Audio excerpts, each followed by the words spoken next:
आपका यीशु मसीह की वो हजूरी में स्वागत है जो आज आपकी लाइफ को सेम नहीं रहने देगी। आमीन। मेरा बिलीव है कि जो वर्ड आप सुन रहे हो, फियर ऑफ गॉड, परमेश्वर का डर, जब एक व्यक्ति की लाइफ में एंटर करता है तो बाइबल कहती वो मनुष्य और परमेश्वर या परमेश्वर और मनुष्य यानी दोनों का अनुग्रह पाता है। अनुग्रह मतलब फेवर, अनुग्रह मतलब कि एक ऐसा फेवर जो अनकॉमन है, जो आम व्यक्तियों की ज़िंदगी में हमें नहीं देखने को मिलता, जिसकी एग्जाम्पल हमने सुनी थी कि बाइबल कहती उस एस्तर की लाइफ के ऊपर परमेश्वर का अनुग्रह आया और उसे सब लड़कियों से अधिक सुंदर और अच्छा राजा के महल में रहने का स्थान मिला। ये एक परफेक्ट एग्जाम्पल थी परमेश्वर के डर में रहने के बाद मनुष्य और परमेश्वर दोनों का अनुग्रह पाने की। आज मैं आपसे बात करूंगा। बाइबल कहती, एक बात को आपने बड़े ध्यान से समझना है। बाइबल कहती जब अब्राहम अपने लोगों से जब निकला तो बाइबल कहती वो अलग अलग जगह पर फिरता था और परमेश्वर के उस प्रतिज्ञा की पूरी होने की बाट जोता हुआ, विश्वास में रहता हुआ। और बाइबल कहती जब वो अबीमेलेक राजा के पास गया तो एक वचन उत्पत्ति 20 जब हम पढ़ते हैं तो उसकी 11 आयत में मैं पढ़ूंगा, लेकिन आप 1 से लेके उसकी 18 आयत पढ़ सकते हैं। अब मैं आपको एक स्टोरी सुनाता हूं, पहले वो सुनो। बाइबल कहती अब्राहम वहां से निकलकर दक्षिण देश में आकर कादेश और शूर के बीच ठहरा और गरार में रहने लगा। और वहां के राजा ने सारा को यानी उसकी पत्नी को बुलवा लिया। और बाइबल कहती है कि अब्राहम ने उसको बताया नहीं कि ये मेरी वाइफ है, और इसलिए उसने उसको अपने पास बुलाया। और बाइबल कहती रात को परमेश्वर ने स्वप्न में अबीमेलेक के पास जाकर कहा, सुन, जिस स्त्री को तूने रख लिया है उसके कारण तू मर जाएगा, क्योंकि वो सुहागिन है। जब उसे ये मालूम हुआ कि वो सुहागिन है, जब परमेश्वर ने रात में सपने में जाकर उसको बताया, तो उसने कहा, क्या उसने नहीं कहा था कि वो मेरी बहन है? उस स्त्री ने खुद कहा वो मेरा भाई है। मैंने तो मन की खराई और व्यवहार की सच्चाई से यह काम किया। परमेश्वर ने उससे स्वप्न में कहा, मैं भी जानता हूं तूने खराई से यह काम किया, इसलिए मैंने रोक रखा तुझको कि तू उसके विरुद्ध पाप ना करे, इसलिए मैंने तुझे उसे छूने नहीं दिया। अब तू उस पुरुष को उसकी पत्नी लौटा दे और वह तेरे लिए प्रार्थना करेगा और तू जीता रहेगा। जब तक तू उसको ना लौटाए तो जान रख, तू और जितने तेरे लोग हैं वो निश्चय मर जाएंगे। आप जानते, जब इस बात के बाद उसने अब्राहम को पूछा कि तूने मेरे साथ ऐसा क्यों किया, तूने मेरे साथ झूठ क्यों बोला और तू इतनी बड़ी विपत्ति मुझ पर क्यों ले आया। आप जानते उसके कारण, उस एक्ट के कारण कि सिर्फ सारा को उसने अपने पास बुला लिया था, बाइबल बताती उसके और उसके राज्य की सभी लेडीज ने बच्चे जन्ने बंद कर दिए थे। प्रेगनेंसी होनी पूरे तरफ बंद हो गई थी। जिस तरह फ्लू फैलते, जिस तरह वायरसेस फैलते हैं, उस तरह प्रेगनेंसियां बंद हो गई थी। प्रेगनेंसी किसी औरत के कोई प्रेग्नेंट नहीं हुई, कोई औरत प्रेग्नेंट नहीं, प्रेगनेंसी किसी के पॉजिटिव नहीं हुई। तो उसने जब अब्राहम को बुलाया तो बाइबल कहती अब्राहम ने उसको एक बात बोली, जो 11 आयत अब मैं आपके लिए पढ़ूंगा। अब्राहम ने कहा, मैंने ये सोचा था कि इस स्थान में परमेश्वर का कुछ भी भय ना होगा। अगर आप ध्यान से इसको पढ़ें तो उसने कहा, मैंने ये सोचा कि इस स्थान में, किस स्थान में, जिस स्थान में वो रह रहा था यानी राजा के पास, उसने कहा मैंने ये सोचा कि परमेश्वर का यहां पर कुछ भी भय ना होगा, इसलिए ये लोग मेरी पत्नी के कारण मुझे घात करेंगे। यानी जहां परमेश्वर का भय होगा वहां फेवर होगा। अब्राहम की जिंदगी में परमेश्वर का भय था। अब्राहम स्पिरिचुअली, याद रखो, आपकी ब्लेसिंग इस बात पे डिपेंड करती है कि आप क्राइस्ट को कितना डीपली जानते हैं। इसीलिए जब परमेश्वर ने चेलों से पूछा, अच्छा बताओ मैं कौन हूं, कोई बोलता बताओ लोग मुझे क्या कहते हैं। किसी ने बोला तू यर्मिया है, तू ये है, तू वो है। पतरस को बोला तो पतरस ने कहा तू जीवते परमेश्वर का पुत्र मसीह है। तो परमेश्वर ने कहा इस बात के कारण मैं तुझ पे अपनी कलीसिया बनाऊंगा, अधोलोक के फाटक तुझ पे प्रबल ना होंगे। इसका मतलब ये नहीं कि अधोलोक के फाटक आएंगे और तुझ पे प्रबल ना होंगे। इसका मतलब अब जब तू जाएगा और फाटक लगे होते थे शहरों के बाहर, तो तू शैतानी फाटकों को खत्म करके लोगों को बचा लेगा। तो फाटक तुझ पे प्रबल नहीं होगा, तुझको कोई जाति रोक नहीं पाएगी प्रीच करने से, मेरा काम करने से। ये वायदा था प्रभु का। लेकिन कारण क्या था? परमेश्वर ने कहा किसी मांस और लहू ने नहीं, वरन परमेश्वर की आत्मा ने तुझ पे ये बात प्रकट की। आप जानते हैं आपकी ब्लेसिंग्स इस बात पे निर्भर करती हैं कि आप कितना मसीह को पर्सनली जानते हैं। आपका पर्सनल रिश्ता क्या है? आपके पास्टर का नहीं, आपका पर्सनल रिश्ता क्या है? आप यीशु मसीह को जानते हैं, आप प्रार्थना भी करते हैं, लेकिन क्या पर्सनल रिलेशनशिप आपकी परमेश्वर के साथ है? आपकी लाइफ और आपकी ब्लेसिंग्स और आपकी बुलाहट और आपकी सक्सेस, वो सक्सेस जो प्रभु की ओर से आती और परमानेंट होती, वो इस बात पे निर्भर करती है कि आप मसीह को कितनी अच्छी तरह से जानते हैं। आप जानते हैं अगर एक पास्टर इस बात को अच्छी तरह समझ ले और वो रेवलेशन में रहता, आप नहीं जानते अगर हम रिलेशनशिप में रहें, खुदावंद के साथ संबंधों में रहें, तो किस तरह से रोज एवरीडे परमेश्वर बात करता है अपने लोगों से, अपने अपने अपने सच्चे दासों से, नबियों से। वो बात करता है आपको छुड़ाने की, वो बात करता है आपको डिलीवर करने की। आज जब मैं यहाँ पे था, आज जब मैं अपनी ऑफरिंग को इस इन्वेलप में डाल रहा, तो ये इन्वेलप पहली बार अंदर से बंद था और मैं डाल रहा हूँ, इन्वेलप में डल नहीं रही। और परमेश्वर ने कहा मैंने जानबूझ के तेरे हाथ में दिया, क्योंकि कुछ लोग, मैं उनको बोलता हूँ बोने के लिए, पर जब वो बोना शुरू करते हैं या सोचते हैं, शैतान उनके मन में कुछ चीज़ें डालते हैं, लोग डालते हैं, उनके घर वाले डालते हैं, और वो ब्लेसिंग्स जो बोने के कारण आनी उनकी लाइफ पे नहीं आ रही। ये संभव है अगर आप पवित्र आत्मा के साथ अपने संबंधों को कायम करें। ये एक एग्जाम्पल है जो मैं आपको दे रहा हूं। अगर आप ध्यान से इन वचनों को पढ़ें तो मैं आपको बताता हूं एक चीज, आपकी ब्लेसिंग्स, सुनो, कुछ लोग क्राइस्ट को कभी आधा अधूरा प्रचार मत करो, इसका बहुत बड़ा डिसएडवांटेज है। अगर पास्टर्स, मैं जानता हूं मुझे देख रहे हैं, यीशु मसीह बहुत बड़ा है, क्योंकि मैंने लोगों को यीशु मसीह के एक पार्ट को लेकर उसे प्रीच करते देखा है। वो झूठ नहीं है पर वो पूरा सच नहीं। अगर यीशु मसीह किसी पे अपनी दया दिखाए और वो व्यक्ति सारी उम्र यीशु मसीह की दया का प्रचार करे तो वो गलत नहीं है, पर इसका मतलब ये नहीं है कि परमेश्वर क्रोध नहीं करता या परमेश्वर ऊंचा नहीं करता या वो ब्लेस नहीं करता। इसका मतलब ये नहीं। आपको परमेश्वर व्हाइट कपड़े डालने के लिए बोल सकता है, लेकिन वो सबके लिए नहीं। आपको परमेश्वर कहीं जाके जंगलों में प्रार्थना करने के लिए बोल सकता है, लेकिन वो चीजें, कुछ चीजें सबके लिए नहीं। वो कैसे मालूम होगा? जब आप पर्सनल रिलेशनशिप में परमेश्वर के साथ जाएंगे। अगर आप पास्टर हैं, आपको लोगों के लिए मैसेजेस मिलेंगे, आपको आज कलीसिया क्या परमेश्वर चाहता है, कहां शैतान काम कर रहा है, आपको मैसेजेस मिलेंगे। कहां परमेश्वर ने ब्लेसिंग्स देनी, कहां शैतान ने रोका हुआ है, आपको मैसेजेस मिलेंगे। और आप अगर वो मैसेज कलीसिया में आपने दे दिया, दैट्स इट, वो छुटकारा होगा। और तभी ये वो वर्ड पूरा होगा कि वो अपने वचन को भेज के अपने लोगों को चंगा करता है। जब आप वर्ड को सुनते हैं, उस टाइम जो परमेश्वर आपको दे रहा है, आप रियलाइज करते हैं कि नहीं, आज परमेश्वर मुझसे बात कर रहे हैं। आप रियलाइज करते हैं नहीं, परमेश्वर आज मेरे से बात करके मुझे छुड़ा रहा है। आपको रियलाइज होता है इस चीज़ का, आपको समझ आती है कि जब परमेश्वर के साथ आपके संबंध कमज़ोर होते हैं, आपकी प्रेयर लाइफ कमज़ोर होती, आपकी बाइबल रीडिंग कमज़ोर होती, आपकी कुछ भी जो आप करते हैं आपका कमज़ोर होता है, आप देखते हैं आपकी ग्रेस कम हो रही, आप देखते हैं परमेश्वर उस तरह से बात नहीं कर रहा, आपको बढ़ा नहीं रहा। क्यों? क्योंकि फुली क्राइस्ट को प्रीच करना बहुत ज़रूरी। आपको ये बात समझनी कि यीशु मसीह का जब आप प्रचार सुने, हाँ, अगर यीशु मसीह ने जब प्रचार शुरू किया तो उसने क्या कहा मालूम? उसने कहा प्रभु का आत्मा मुझ पर है, इसलिए कि उसने कंगालों को सुसमाचार सुनाने के लिए मेरा अभिषेक किया, बंदियों को छुटकारे का, अंधों को दृष्टि पाने का। अब अंधे को दृष्टि पाने का, ये सिर्फ आत्मिक अंधों की परमेश्वर बात कर रहे हैं?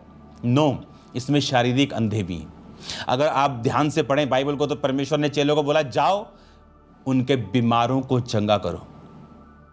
अगर ये इंपॉर्टेंट नहीं था तो परमेश्वर क्यों कहता जाओ उनके मुर्दों को जिलाओ? फिर वो क्यों कहता?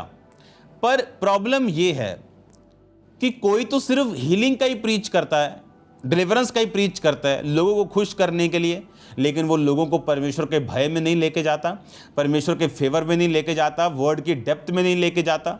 वो भी गलत है। और कुछ लोग सिर्फ प्रीच करना चाहते हैं, लेकिन हीलिंग के बारे में बात करो तो वो करना नहीं चाहते, ब्लेसिंग्स के बारे में बात करो तो वो करना नहीं चाहते। आप बाइबल के टॉप मोस्ट अनॉइंटेड मैन जिनसे प्रभु बात करता था उनको याद करो। कौन थे वो? अब्राहम, कौन थे वो? अय्यूब। कौन थे वो? इसहाक। कौन थे वो? याकूब, मूसा, यहोशू। आप ध्यान से इनकी लाइफ को चेक करो। अब्राहम शारीरिक रूप से ब्लेस्ड था, इसहाक शारीरिक रूप से ब्लेस्ड था, अय्यूब शारीरिक रूप से ब्लेस्ड था। नए नियम में चेले भी ब्लेस्ड थे। यह बात अलग थी कि वो अपनी सारी ब्लेसिंग्स को परमेश्वर की महिमा के लिए इस्तेमाल कर रहे थे। अगर आज आप देखें मिनिस्ट्री के द्वारा कितने हजार लोग रोज खाना खा रहे हैं और वो बढ़ते जा रही गिनती, और मैंने आज मैसेज दिया उनको कि गिनती दुगनी हो जाए, चौगनी हो जाए। अब तो ऐसा हो रहा है कि हजारों लोग खाना लेके जाते हैं, खाना खत्म हो जाता है, पीछे से मैसेज करते हैं कैंटीन में कि खाना और बनाओ, और वो खाना और बनाते फिर और जाता है और लगातार लोग खाते हैं। अब टीम्स बढ़ानी पड़ रही, क्योंकि परमेश्वर, अगर आप क्राइस्ट को फुली प्रीच करेंगे, एक बात मेरी याद रखना, जितने पास्टर, जितने लोग हैं, मेरी बात को बड़े ध्यान से समझना, किसी की बातों में मत आना। इस बात में जिस चीज़ का आप प्रचार नहीं करते वो चीज़ आपकी लाइफ में कभी प्रैक्टिकल काम नहीं आती। अगर आप हीलिंग को क्रिटिसाइज कर दें, क्योंकि कोई हीलिंग कर रहा है और लोग उसके पास जा रहे हैं, आप जानते हैं आपकी मिनिस्ट्री से हीलिंग होनी बंद हो जाती। अगर आप मिरेकल्स का, चमत्कारों का आप विरोध करें, आपकी लाइफ में आपको वही मिरेकल चाहिए लेकिन होता नहीं। आप ब्लेसिंग्स का विरोध करते हैं लेकिन खुद ब्लेसिंग से रहित हैं। आप जानते हैं क्यों? प्रीच करो क्राइस्ट का, मन फिराओ, हाँ प्रीच करो, तौबा करो, हाँ प्रचार करो, फियर में रहो, डर में रहो, व्यभिचार में न रहो, पाप में न रहो, आप करो प्रीच। लेकिन ये चीजें भी परमेश्वर ने इसी धरती के लिए ही बनाई। अगर ना बनाई होती वो कोड़े ना खाता, ना बनाई होती उसने कंगालों का कभी नाम न लेता कि कंगालों को सुसमाचार। क्या है कंगालों को सुसमाचार? कि वो कंगाल रहें? क्या ये सुसमाचार, क्या ये गुड न्यूज़ है कि मैं कंगाल को जाके बोलूं हाँ भाई तू सारी उम्र कंगाल रहेगा, यीशु मसीह के पीछे चल? बोलेगा मैं पहले भी कंगाल हूं, अभी भी कंगाल हूं, क्यों चलूं यीशु मसीह के पीछे? अगर परमेश्वर अनंत जीवन देता है तो इस धरती पे प्रूफ देता है आपको, ब्लेसिंग्स देता है आपको, हीलिंग देता है और डिलीवरेंस देता है। अगर कोई व्यक्ति को आप जाके बोलें कि दुष्ट आत्मा से डिलीवरेंस तेरी नहीं होगी पर तू स्वर्ग में चला जाएगा, आप जानते हैं चाहे वो स्वर्ग में चला भी जाए, पूरी उम्र कितना वो संघर्ष करेगा, कितनी वो फाइट करेगा, ये मैं जानता हूं, या वो व्यक्ति जानता है, या उसके घर वाले जानते हैं जिनको दुष्ट आत्मा है। तो कभी भी क्रिटिसाइज मत करो। हीलिंग हो, डिलीवरेंस हो, प्रोफेटिक हो, फेक प्रोफेसी को मैं क्रिटिसाइज करता हूं, जो फेसबुक देख के लोग करते हैं, लोगों को गेम्स खेल के बेवकूफ बनाने का काम करते हैं। लेकिन प्रोफेसी होती है, मैं जानता हूं, मैं करता हूं हर संडे, एवरी डे। मेरी वाइफ जानती, लोग जानते हैं, मेरे आसपास के रहने वाले लोग जानते हैं कि किस तरह एवरी डे प्रोफेटिकली परमेश्वर हमें गाइड करता है। एवरी डे, रोज रोज रोज रोज, क्योंकि ये चीजें जरूरी। जहां कहीं परमेश्वर का आत्मा है वहां आजादी। अगर परमेश्वर का आत्मा आपके हजूर मौजूद है वो आपको आजाद करेगा, चाहे वो दुष्ट आत्मा से हो, चाहे वो फाइनेंशियल क्राइसिस से हो, चाहे वो मेंटल डिप्रेशन से हो, चाहे वो बॉडी की बीमारी से हो, चाहे वो आत्मिक बीमारी से हो, कोई भी डिलीवरेंस हो, परमेश्वर सब तरह के डिलीवरेंस को दे सकता है। और जब आप क्राइस्ट को फुली प्रीच करते हैं आप फुली ब्लेस्ड होते हैं। नहीं तो एक हिस्सा ब्लेस्ड, एक हिस्सा ब्लेस्ड नहीं। आप जानते हैं एक सेवक परमेश्वर के काम करने के लिए जाता था और हर बार क्रूसेड में मिरेकल्स होते थे लेकिन बड़े चमत्कार नहीं होते थे। वो वापस आके रोज खुदावंद को बोलते, खुदावंद बड़े मिरेकल्स क्यों नहीं होते, व्हील चेयर्स क्यों नहीं उठती, रसौलियाँ क्यों नहीं निकलती, बहरे क्यों नहीं सुनते, अंधे क्यों नहीं देखते? तो परमेश्वर ने कहा क्या तूने कभी इन चीज़ों का प्रचार किया? बाइबल कहती है यीशु मसीह ने कहा मैं अंधों को दृष्टि पाने का प्रीच करने के लिए आया हूं। जिस चीज को आप प्रीच नहीं करोगे, जिस चीज को आप डिक्लेयर नहीं करोगे, जिस चीज को आप घोषित नहीं करोगे, वो चीज आपकी लाइफ में या आपकी सेवकाई में, आपके फाइनेंस में कभी कार्य नहीं करेगी। आपको डिक्लेयर करना, डिक्लेरेशन में सामर्थ्य है। सुबह उठ के डिक्लेयर करो वर्ड ऑफ गॉड को, शाम को सोने से पहले वर्ड ऑफ गॉड को डिक्लेयर करो, हीलिंग को, डिलीवरेंस को, ब्लेसिंग्स को, लाइफ को, लॉन्ग लाइफ को, प्रोस्पेरिटी को। क्योंकि फुली ब्लेस्ड होना यह बड़ा डिफिकल्ट और प्रोसेसिंग वाला काम है, और जब आदमी हो जाता है तो वो दूसरों के लिए ब्लेसिंग्स बनता है। कई लोग ब्लेसिंग्स नहीं बन पाते, क्यों? आपको क्राइस्ट फुल प्रीच करना है। आप उसे आधा करोगे तो आप आधी ब्लेसिंग, फुल क्राइस्ट को प्रीच करना, उसका हर हिस्सा आपको प्रीचिंग में करना है। आप जब क्राइस्ट को फुली प्रीच करते हैं, आप अपनी लाइफ के ऊपर परमेश्वर को अलाउ करते हैं कि वो हेवन आपके लिए ओपन करे। आप अलाउ करते हैं क्राइस्ट को कि हेवन आप पे खुले। और जब उस प्रचारक ने फिर प्रीच करना शुरू किया, उसने जब स्टेज पे गया, आज अंधे देखेंगे, आज लंगड़े चलेंगे, अभी उसको फील कुछ नहीं हो रहा कि लंगड़े चलेंगे कि नहीं, अंधे देखेंगे कि नहीं, पर जब प्रीच करना शुरू किया उसकी मिनिस्ट्री में मिरेकल्स होने शुरू हुए। अंधों ने देखना शुरू किया, लंगड़ों ने चलना शुरू किया, मिर्गी वालों ने आज़ादी लेनी शुरू की, रसौलियाँ, बड़ी चीज़ें होनी। जब आप प्रीच करते हैं कि मेरा यीशु मसीह कर सकता है, वो चमत्कारों को कर सकता है, वो चीज़ों को कर सकता है, लेकिन इस चीज़ को अपने पर्सनल गेन के लिए यूज़ नहीं करना कि लोगों को खुश करने के लिए सिर्फ मिरेकल्स मिरेकल्स मिरेकल के लोग खुश हो जाए, ऑफरिंग भेजे। नो, आपको फुल क्राइस्ट प्रीच करना, आपको किसी अच्छी चीज़ की कमी नहीं रहेगी।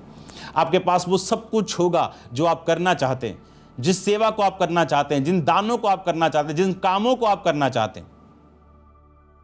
हालेलुया। याद रखो, जैसे आज मैंने आपको एग्जांपल दी कि जब मैं वो ऑफरिंग डाल रहा हूं तो पहली बार वो ब्लॉक था अंदर से, तो परमेश्वर ने कहा इस तरह से लोगों की ब्लेसिंग, जब वो ऑफरिंग देना चाहते हैं, समथिंग हैपेंस, कुछ शैतान काम करता है और उनके विचार को खत्म कर देता है। और याद रखो, ब्लेसिंग्स परमेश्वर पे नहीं, हम पे डिपेंड करती। हम कौन सा फल चाहते हैं। अगर फाइनेंशियल बरकत चाहते हैं, हमें बीज बोना पड़ेगा। अगर हम सामर्थ्य को चाहते हैं, हमें प्रार्थना करनी पड़ेगी। हमें क्राइस्ट को फुली समझना पड़ेगा कि हमारा इंतजाम हो चुका है, अब हमने उस इंतजाम का फायदा उठाना है और परमेश्वर की ब्लेसिंग्स को अपनी जिंदगी में हासिल करना है। और जब आप इस रीति से समझ जाते हैं और आप क्राइस्ट को समझ जाते हैं कि आपको प्रीच करना है, आपको डिक्लेयर करना है कि परमेश्वर सब कुछ करेगा, ये करेगा, वो करेगा। डिक्लेयर करना, फील हो ना हो, महसूस हो ना हो, डिक्लेरेशन, प्रीचिंग, आपको प्रीच करना जो आप अपनी लाइफ में होता हुआ देखना चाहते हैं। लेकिन ये सिर्फ एक डिक्लेरेशन का मामला नहीं, परमेश्वर के साथ संबंधों को बना के रखना ये नींव है। अगर नींव ना हुई तो फिर जो मर्जी बोली जाओ, वो मेरे शब्द हैं, वो सिर्फ एक आप शब्दावली, एक मंत्र जैसे बोलते लोग आप बोल रहे हो। अगर डर होगा, अगर फियर होगा, तो मैंने कहा फेवर आप पे होगा। परमेश्वर का भय बुद्धि की शुरुआत होगी।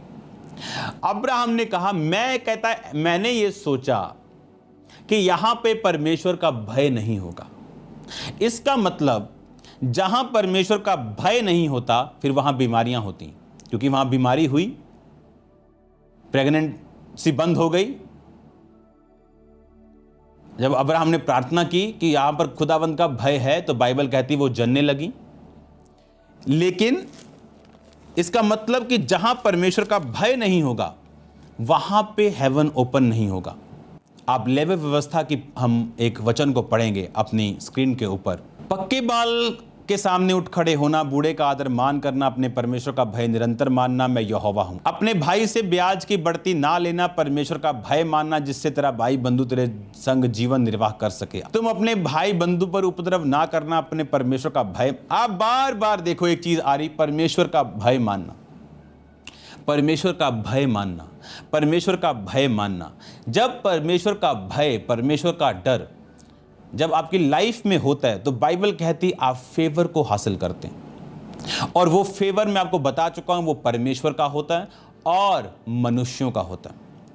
आप परमेश्वर और मनुष्यों, आप दोनों का अनुग्रह आप अपनी जिंदगी में हासिल करते हैं। बाइबल कहती जहां जहां अब्राहम गया, उसने परमेश्वर के फेवर को और इंसानों के फेवर को हासिल किया। जहां जहां अब्राहम गया, उसने फेवर को हासिल किया। अब आप ध्यान रखो, बाइबल कहती जब याकूब अपने भाई को धोखा देके जा रहा था, आप जानते कितने साल उस पे कंप्लीट फेवर नहीं रहा। आप जानते हैं हाउ मेनी ईयर्स, अगर आप बाइबल ध्यान से पढ़े, जब तक उसने परमेश्वर के साथ संबंध बनाया और परमेश्वर जब तक उसका नाम इज़राइल नहीं रखा, उस पर परमेश्वर का फेवर था पर मनुष्यों का फेवर नहीं था।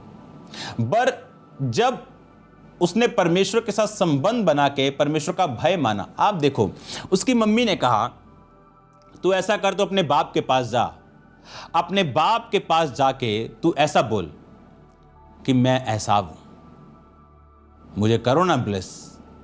आप जानते हैं क्यों बाइबल कहती अब्राहम, इसहाक और याकूब का परमेश्वर? याकूब तो नहीं होना चाहिए था, एसाव होना चाहिए था। अब्राहम, इसहाक और एसाव का परमेश्वर होना चाहिए था। पर याकूब से ही परमेश्वर यीशु मसीह ने अपना वंश क्यों चलाया? क्योंकि एसाव ने अपने पहलौठे होने का पद खो दिया एक दाल की कोली के बदले। हाँ, खाना, जैसे आदम गिरा, एसाव गिरा, यीशु मसीह को वो गिराना चाहता था। कंट्रोल बॉडी के ऊपर अगर ना हो, शैतान उसका फ़ायदा उठाता। पर वो अलग बात है, किसी दिन हम बात करेंगे। अब आप ध्यान से समझो। और बाइबल कहती, उसकी माँ ने जब सुना कि उसका बाप या एसाव को आशीष देने जा रहा है, उसने कहा, जा पुत्र, मैं तेरे नाल हाँ। जाके झूठ बोल के बोल कि मैं बापू मैं एसाव हाँ, दो मैनू ब्लेसिंग्स। और बाप जो था वो अंधा था, धुंधली आंखें थी, उसको दिखता नहीं था, वो बहुत बूढ़ा था। और जाने से पहले वो ब्लेस करना चाहता था एसाव को, पर याकूब जाके धोखे से ब्लेसिंग लेके आया। आप जानते हैं, अगर खुदा का भय उसमें होता, वो कभी अपनी माता की बात को नहीं मानता। लेकिन खुदा का भय उसमें नहीं था, इसीलिए उसे वहां से भागना पड़ा और मनुष्यों ने उसका फायदा उठाया। उसके मामा लाबान ने, जैसे बोलते ना निचोड़ देना, उसको निचोड़ दिया। कैसे? 7 साल तू सेवा करेगा, ठीक है। 7 साल बाद बड़ी बहन की शादी कर दी छोटी बहन के बदले, 7 साल और करेगा। अब 7 साल और उसने बोल दिया। आप जानते हैं क्यों वो मनुष्यों में फेवर के बिना रहा? मैं आपको एक वचन पढ़ाता हूं। जब आप पहला शमूएल 2:26 आयत को पढ़ते हैं, परंतु शमूएल बालक, अगर आप ध्यान से इसको पढ़ो, परंतु सब पढ़ेंगे, परंतु शमूएल बालक बढ़ता चला गया और यहोवा और मनुष्य दोनों उससे प्रसन्न रहते थे। अगर मैं इंग्लिश की बाइबल पढ़ूं तो उसमें लिखा कि खुदावंद का फेवर और मनुष्यों का फेवर शमूएल के ऊपर था। जब परमेश्वर का फेवर, इंसानों का फेवर आप पे होता है, आप नहीं जानते आपके रास्ते किस तरह खुलते हैं। आप हैरान हो जाएंगे। आपकी ब्लेसिंग्स लोगों को झूठ, यानी इतनी बड़ी और इतनी ज़्यादा होंगी, उन्हें झूठ लगने लगेंगी। वो ब्लेसिंग्स इतनी हाई लेवल की आपकी लाइफ के ऊपर होंगी। आप जानते हैं क्यों? बाइबल कहती परमेश्वर और मनुष्य दोनों का अनुग्रह शमूएल के ऊपर था। अगर आप ध्यान से पढ़ो, शमूएल उस टाइम का ऐसा नबी था। आप जानते हैं याकूब क्यों फेवर के बिना रहा? अगर उसको डर होता, वो कभी अपने बाप के पास ना जाता, कभी झूठ ना बोलता, अपने बाप के पास जाके सच बोलता कि पहलौठे होने का अधिकार तेरे बेटे ने मुझे बेच दिया। तो शायद वो मना नहीं कर पाता अगर अपने मुंह से एसाव ने कह दिया था कि ठीक है भाई, तू बड़ा मैं छोटा, क्योंकि वो बड़ा था, है जुड़वा थे, पहले एसाव हुआ था। आप जानते हैं यीशु मसीह ने कहा, पतरस प्रार्थना करता कि तू परीक्षा में ना पड़े। यीशु मसीह ने कहा, अब लोग मुझे पकड़वाएंगे, वचन पूरा होगा कि भेड़ें तितर बितर हो जाएंगी और वो मुझे मार देंगे और मैं तीसरे दिन जी उठूंगा। पतरस कहता, अगर तू मरा तो मैं तेरे साथ मरूंगा। और बाइबल कहती सब चेलों ने ऐसा कहा पीछे पीछे, हाँ हाँ प्रभु। और ये थोमा भी ऐसे ही कह रहा था, हाँ हाँ प्रभु, तू मरा तो मैं भी तेरे साथ मरूंगा। और यीशु मसीह ने कहा, तू मुर्गे का बांग 2 बार होगा और 3 बार मुझसे तू मुकर जाएगा। और आप जानते जब पतरस मुकर गया और यीशु मसीह जब जी उठे, तो पतरस ने कहा, मेरे चेलों और पतरस से कहो मैं तुमसे पहले गलील को जाऊंगा। पतरस का नाम अलग क्यों लिया? इसलिए क्योंकि पतरस अब चेला नहीं रहा था। जब उसने अपने मुंह से कह दिया कि मैं उसका चेला नहीं हूं, मैं उसको नहीं जानता, तो परमेश्वर ने भी उसका इकरार नहीं किया। आपके मेंटर की ब्लेसिंग्स आपकी लाइफ पे कभी नहीं आती जब तक आप पब्लिकली उसे मानते नहीं। ये बड़ा गहरा भेद है।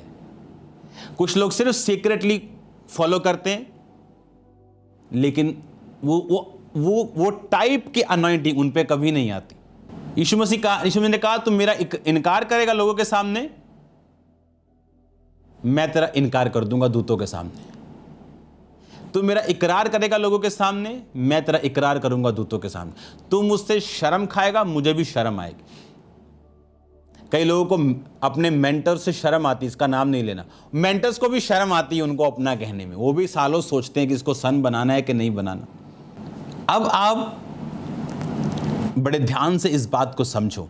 परमेश्वर ने कहा, मेरा अनुग्रह और मनुष्य का अनुग्रह उसके ऊपर था।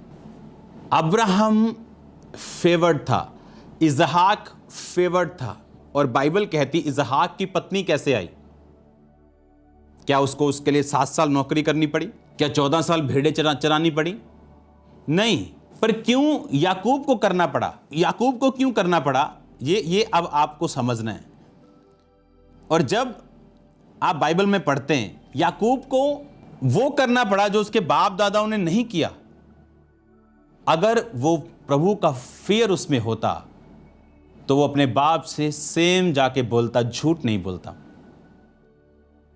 झूठ बोल के वो ब्लेसिंग्स ले गया। आपको मालूम, आप जानते हैं वो ब्लेसिंग्स परमानेंट या इमीडिएटली उसकी लाइफ पे नहीं उतरी। आप जानते हैं जितनी ब्लेसिंग्स उस पर बोली गई थी वो सारी ब्लेसिंग्स एक्चुअल में एसाव पर आप फ्यूचर में देखोगे, क्योंकि बाइबल बताती कि एसाव तौबा में था, तौबा कर गया था और खुदा की हजूरी में उसने रहना शुरू किया। याकूब पर तब तक नहीं रही जब तक उसने प्रेयर करके अपना नाम चेंज नहीं करवाया। याकूब का मतलब धोखा देने वाला, और दूत के साथ लड़के उसका नाम हुआ इज़राइल। वो धोखा दे के ब्लेसिंग्स तो ले गया पर अनफेवर्ड रहा मैन से। उसे मैन का फेवर कभी नहीं, परमेश्वर का फेवर उसे मिला। पर मनुष्य और परमेश्वर, परमेश्वर और मनुष्य, तू दोनों का अनुग्रह पाएगा।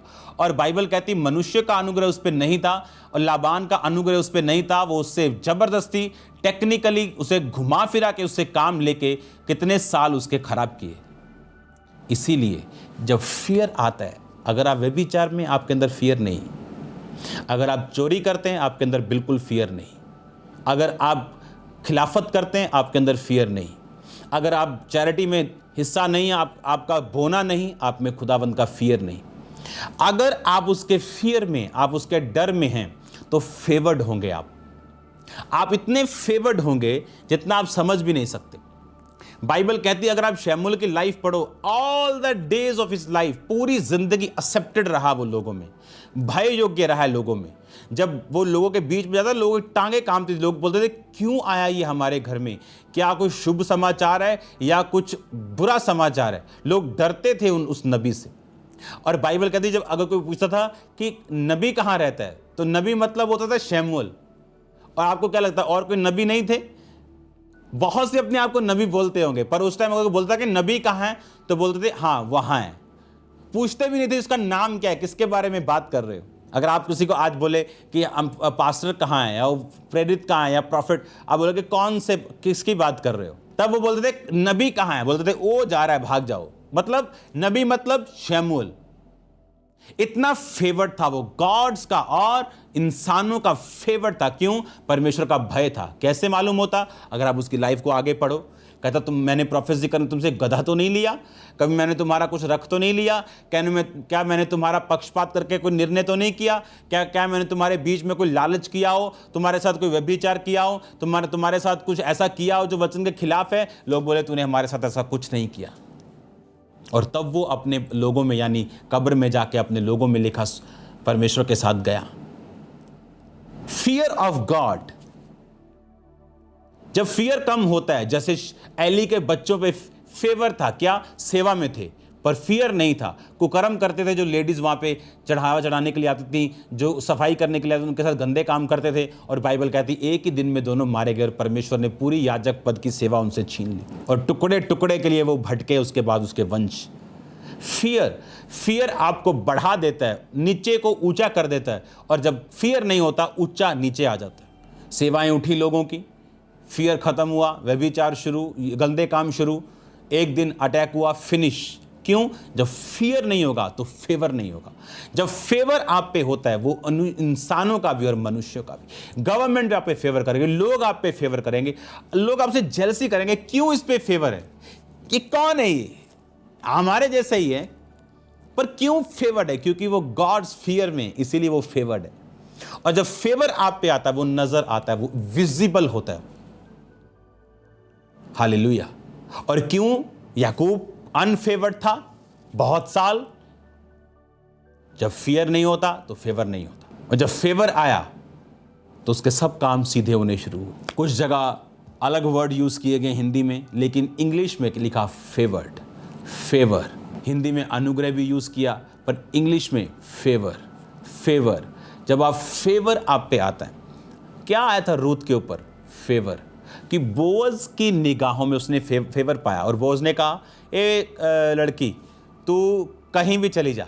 और उसने अपने लोगों को बोला, तुम्हारे पानी में से पिए, तुम्हारे खाने में से खाए, इसको रोकना मत। कौन बोलता है लेबर को ऐसे? कोई नहीं बोलता था। वो आती थी, सिला बिनती थी, यानी जो छूट जाता था जौ में से, गेहूं में से, उसको बुन के छोटा सा टोकरा बना के घर चले जाती थी, बस। पर उस पर फेवर हुआ। क्यों?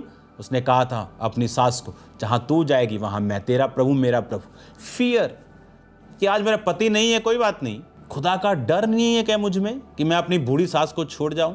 आज जब डर खत्म हो जाता है, अपनी जवानी के दिनों में मैंने लोग देखे, अपनी पोजीशन का फायदा उठाया, जहर के टीके लगा लगा के लोगों की प्रॉपर्टियां खरीद ली, आज उनकी हालत बुरी है। क्योंकि तब जब ताकत में होते हैं लोग परवाह नहीं करते, फियर खत्म हो जाता है। मुझे ये जानता है, फलाना जानता है, ढिमकाना जानता है। जब फियर खत्म हो गया तो एक दिन फेवर भी खत्म हो जाता। परमेश्वर ने कहा, यहोवा का भय मानना, अपने भाई बंधु से इस तरह का व्यवहार मत करना, यहोवा का भय मानना, तुम लालच न करना, यहोवा का भय मानना, अपने भाइयों से ब्याज मत लेना, उसका भय मानना, अपनी दृष्टि में बुद्धिमान ना होना, यहोवा का भय मानना, बुराई से अलग रहना। इस तरह तेरा शरीर भला और चंगा, तेरी हड्डियां पुष्ट रहेंगी, बाइबल कहती है। डर जब खुदावंद का हो कि मैं कहां था, कहां आ गया हूं, क्या अब मैं ये पाप करूं? डर। जब खुदावंद का भय होगा, आप फेवर्ड रहेंगे। आप जानते, बहुत सी बहनें अपना बेस्ट पति कभी हासिल नहीं कर सकी जो खुदावंद ने सोचा, क्योंकि डर नहीं, और सब गलत कामों में इन्वॉल्व रहे। याद रखो, हर रास्ता खुदावंद की ओर से नहीं। आपको कैसा हस्बैंड मिलेगा, कैसी वाइफ मिलेगी, कैसा बिजनेस मिलेगा, कैसी फ्यूचर मिलेगा, जी आज के आपके स्टेप्स के ऊपर निर्भर करता है। Fear of God, fear of God. कोई आपको देख नहीं रहा, आप पाप कर सकते हैं, पर फियर ऑफ गॉड, अगर खुदा का भय होगा तो आप फेवर्ड होंगे। और बिना खुदा के डर के पाप करके अगर कोई ब्लेसिंग्स आए, वो उसका खुदा का फेवर उस पर नहीं है। वो नहीं जानता वो किसके लिए इकट्ठा कर रहा है, फ्यूचर में क्या होगा। हालेलुया। और याद रखो, अगर फियर होगा तो फेवर होगा, और फेवर होगा तो जोर कम लगेगा, ब्लेसिंग्स ज़्यादा होंगी, आपके रास्ते ज़्यादा खुलेंगे। मैं आपको आशीषित घोषित करता हूँ यीशु मसीह के नाम में।